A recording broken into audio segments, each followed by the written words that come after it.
Welcome to the Cricket Aid podcast. It's me and Michelle St. Patrick Hewitt here, and we have just done a live watch along all the way through of what was a game that we could have quite easily slept through, but we thought we were entertaining, and we said at least 7 or maybe 6 things that were decent within those 3 hours. But now we're going to sum it up in a much more pithy and better way. The thing is, Mash, that I still think RCB has some flaws within their side. But when Phil Salt works, he overcomes so many of their flaws because he just scores at such a rate that it's very hard to beat this kind of a side when he goes like that. Yeah, I don't want to be presumptuous, as I now proceed to be presumptuous. But I would say that RCB's record now after winning that game is 4-2, right? Which suggests they're having a very good season. I don't see enough in their side which suggests to me that if they get to the postseason, they can put together a string of victories that gets them to a title. I do, however, see a side that can win a game on any given day when things like today happen, where Salt's dropped, Kohli's dropped, because they're too good a player in certain phases of the game to be able to, like, they'll make you pay for that, if you see what I mean. Whereas Rajasthan, and I know you and I were going a bit back and forth on it during the watch along, when I look at Rajasthan, I just question if they've got enough tools within their overall 11. And today could have just been an off day, but I question if they've got enough tools in their overall 11 to allow them to get away with mistakes. If you see what I mean, I think they dropped 5 in the end, if I'm not mistaken. Might even have been 6 that they dropped in the end, and they're not. You might say no side's good enough to get over 6 drops, but RCB got over. RCB dropped 4 of their own, and they still managed to win. So I just, maybe others will say this was a tale of one team dropping more than the others, but I just saw more in RCB's approach that suggests that they will go further than Rajasthan in general. Yeah, I mean, it was quite interesting from that point of view. The other thing with when RCB's way today was essentially that they have defensive bowlers on what was a defensive pitch, right? It was a wicket that you probably wanted to do that. And I mean, we've talked about the drop catches, and we'll get to them when we talk about Rajasthan a little bit. But RCB did actually have a bowling unit that was pretty well set up for that kind of a wicket, I would say. And that's not going to be the case every time they go everywhere, right? Like, there are going to be other times they're going to need to take wickets against certain sides in this competition. But as it stands right at the moment, that isn't becoming an issue for them, and that's why they're 4-2. Yeah, and actually, I think when it became clear that RCB were going to win, you said this is a pitch that probably suits finger spinners better than wrist spinners. And actually, when you look back over the match, probably the bowler of the match was probably Pandya.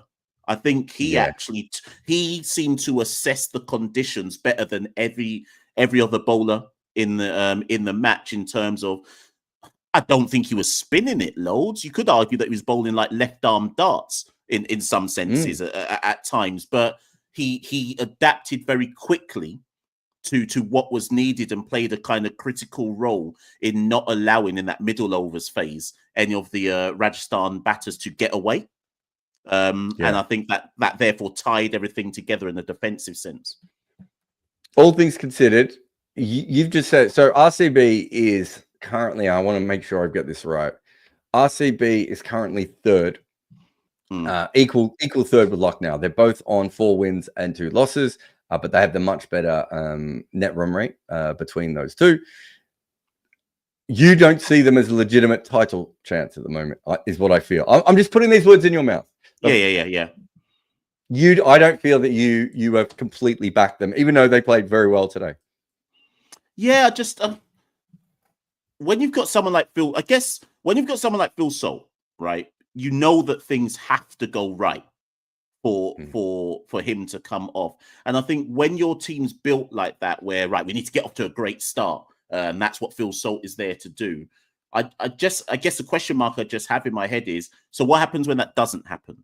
And as you've correctly pointed out with the bowling attack, it's defensive. So what happens when you have to take wickets? So I think there's just a few more questions about what happens when there's more difficult teams to face who have a more all-round side that will ask more questions of RCB. Maybe I'm wrong. I just think that Rajasthan don't offer. I don't see enough with the Rajasthan team to suggest they can play in different styles that would threaten teams over a longer period of time. But like I say, maybe it was just an off day for Rajasthan. So their next two games, RCB, are against Punjab. So they've actually got back-to-back games against Punjab. So I'm assuming that is home and away. And there might be an outground there. I don't have the full details in front of me. But that's quite interesting because I think that'll give us a good idea of where RCB are. If you look at their last couple of games, they lost to Delhi, who at this stage are unbeaten. They've won against Mumbai and they've won against Rajasthan. So if we say that Rajasthan are that level below, which I think we're both kind of hinting at, and we'll talk about more, and then we also say that Mumbai is struggling, it means when they played the better team, they lost. And when they played the worst teams, they won quite easily. So that's quite interesting because I think Punjab's maybe on a similar level. So we'll know more about Rajasthan by the 20th of April than we do now. They've got a bit of a break. Not Rajasthan, sorry. More about RCB because we've got a bit of a break between those two. Let's just get to Rajasthan now. Their batting just looks out of form. Like even when they weren't losing wickets, we were sitting there. I think at one stage you were saying he's 27 off 14 or whatever he was, Jaiswal. But we did not feel like that was a 27 off 14 type of game at all, did we? No, and I'm just going back. So he ended on 75 out of 47. Now, this, I guess, do you know what, Jarrod? It's a perfect example of why you can't just study a cricket match through reading a scorecard. Because if you look at that scorecard, you'll see the 75 of 47, and you would just naturally assume, he must have played a good innings, Jaiswal. That must have really laid the foundations, and everybody else just didn't do well enough. But it just wasn't. It's hard. It's hard to.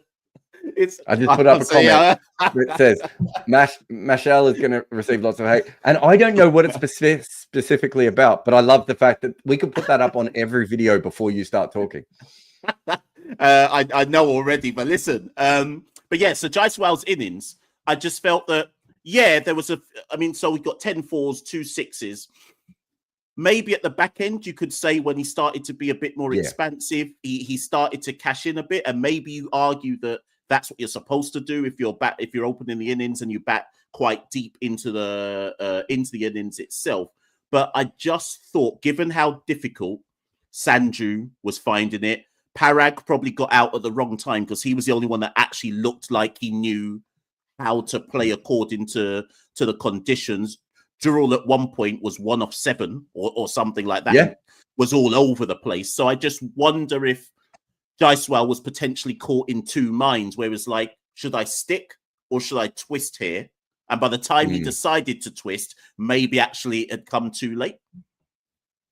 Yeah, and Anakat says, pitch was nothing like how Rajasthan batted. I don't think that's true. I think we had 8 or 9 drop catches. We saw Kohli come down the wicket to a perfectly normal ball against the new delivery, and a puff of dust come up, and for him to hit it straight up in the air. We saw Phil Salt have all sorts of trouble at the start of his innings as well. It was definitely a hard pitch to get started on. The difference was that because they knew they weren't chasing a big total, they knew that if they could get a couple away, they could put pressure back on. But I would say the pitch was fairly similar. The difference was you cannot drop 4 catches in the power play. I mean, it's a ridiculous amount of catches to drop. Rajasthan made the chances, Mash, and they did not take them.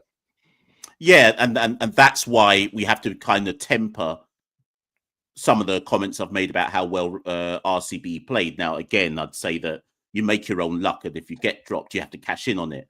But it's inexcusable. I'm trying to think the last time I saw 4 dropped chances in a power play. Someone's going to tell me it was yesterday, but the point is, I'm trying to think the last time I saw something like that. Pollard do you remember the Kyron Pollard game in the IPL where he dropped like 3 or 4 catches in a row? That's the one I always remember. Yeah, Yeah, he was remind fielding myself it when like that one point, was. and they just kept hitting the ball straight at him, and he just kept dropping it. But yeah, it really was. Hetmeyer should have got two hands to it. I still think that's a 50-50 catch. Sandeep Sharma did well to get his hand to it, but he did get his full hand to it. But it was a tough one to get your hand to.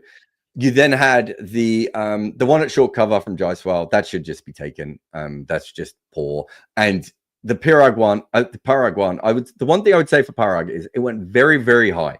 Because as he hit that, I was like, that must be going for 6 because I've never seen anyone hit the ball that high before. And then I realized, oh, he's hit it literally straight up. And so I think there is an element of all that, but they just had to put some pressure on. The bowling did fall apart after that. I think we can both agree with that. But that was more because they were out of the game and they knew they were out of the game. We kept letting them roll their dice, but it didn't matter. Here, one last thing I would say about their bowling. They feel very Jofra dependent to me, and they shouldn't feel Jofra dependent because you look at this side and they've got Hasaranga, they've got Tikshana, they've got Sandeep, they've got lots of bowlers I really like. Deshpande can take lots of wickets, but right at the moment, it looks like if Jofra doesn't take early wickets, I'm not sure how they're going to stick in the game. And if Hasaranga isn't going to make any runs or not even be used with the bat, him and Tikshana on Tikshana's current form, I don't think can both play together. Tikshana's just not bowling as well as he should be. Exactly. And I'm like I say, I'm willing to, for those who are Rajasthan fans, I'm willing to say maybe it was an off day. But what you said there was how I felt watching the match. After Jofra didn't get that early burst, Jofra basically bowled a perfect over and went for 10, but should have had at least one wicket, right? And after that over, no other bowler who came on filled me with confidence that they were going to take a wicket. And I think Jofra then bowls his second, and then you're already after 4 overs. Both of us were like, I think this game might be done if they let RCB get out of the power play here. And then by the time the power play was done, you and I had both already said, I think RCB win this from here. And you had with the wicket playing the way it wasn't like Kohli and Salt were in control. So you probably only needed one other very good spell from someone, whether it be Tikshana or Hasaranga or the young left-arm wrist spinner Karthikeya, who came in and he bowled okay. He wasn't poor. He bowled some bad balls, but he bowled some good balls as well. They didn't get the rub of luck. They dropped the catches, but they also had that LBW that I think the umpire probably made the right decision. But my first thought was that is probably out. I think you thought it was slightly outside the line. But if the umpire had agreed with me, he's out. And this game could have been incredibly different from that point forward. We're going to have another break. We'll do another podcast at the end of the following game as well. But we're going to be off air for about 15 minutes. And then we'll come back on the Good Areas channel, the main channel. We'll also be on the Cricket 8 channel, Cricket 8 Facebook as well, for everywhere else. But this is the podcast. Every Sunday, we do the live watch-alongs. We're building on the website. Hopefully, by the end of the IPL, we'll have all of our tricks and everything in. But we do lots of podcasts. You've got myself. You've got Rob Barron. You've got a Mega Sinner. And, of course, you've got Machel, St. Patrick Hewitt, who's going to get a lot of hate for something he said almost every time he's on this podcast. We'll see you again very soon. Remember to support us by subscribing and sharing, but also signing up at cricket8.com, where live scorecards cover 8,000 matches a year with advanced visual details that tell you who is actually in front in the game.